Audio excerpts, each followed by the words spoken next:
یہ پوری تقریر میری لمبی ہے، تو بھائی صاحب کا جو سوال ہے کس طریقے سے ہم اس نفرت کو نکال سکے، وہ ہے تعالوا الی کلمۃ سواء بیننا و بینکم، آؤ ہم اس بات کی طرف جو آپ اور ہم میں یکساں ہے۔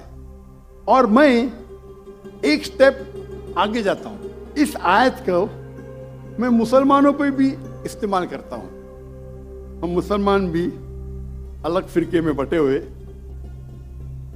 تو میں کہتا ہوں تعالوا الی کلمۃ سواء بیننا و بینکم، آؤ ہم اس بات کی طرف جو آپ اور ہم میں یکساں ہے۔ افسوس کی بات ہے کہ ہمارے اسلام میں فرقے بنانا حرام ہے۔ اللہ تعالیٰ فرماتے سورہ عمران میں سورہ نمبر 3 آیت نمبر 103 میں وَاعْتَصِمُوا بِحَبْلِ اللَّهِ جَمِيعًا وَلَا تَفَرَّقُوا، آؤ ہم اللہ کی رسی کو مضبوطی سے پکڑے اور آپس میں نہ بٹے۔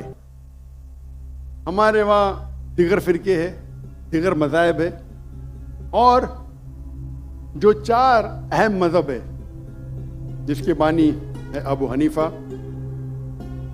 امام ابو حنیفہ، امام مالک، امام شافعی اور امام احمد بن حنبل، میں اللہ موسی اور نول رحم اللہ، سب کی عزت کرتا ہوں میں، وہ ہمیں دین سکھانے کے لیے آئے۔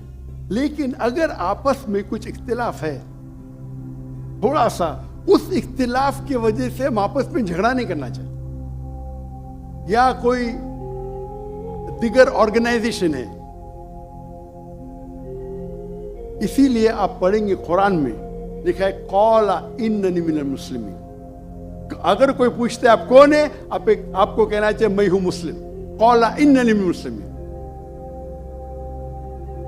مجھے کوئی گلا شکوہ نہیں اگر کس نے تعلیم حاصل کی دیوبند میں یا بریلوی میں یا مدینہ میں، اپنے آپ کو دیوبندی کہتا ہے، بریلوی کہتا ہے، مدنی کہتا ہے، مجھے کوئی گلا شکوہ نہیں۔ اگر آپ جس ادارے سے علم حاصل کیے، لیکن اس کے وجہ سے آپس میں they should not be differences, آپس میں بٹوارا نہیں ہونا چاہیے اسی آیت کے۔ اور ہم دیکھیں گے اگر آپ تحقیق کرتے ہیں، یہ جو مذاہب ہے یا فرقے ہے، اس کے اندر ڈفرینس بہت کم ہے، یکسانیت 95% کے اوپر ہے، 95%۔ اگر ڈفرینس ہے، اختلاف ہے، تو 2%، 3%، 4%۔ ہم مسلمان یہ 2% اور 3% پہ جھگڑا کرتے رہتے ہیں۔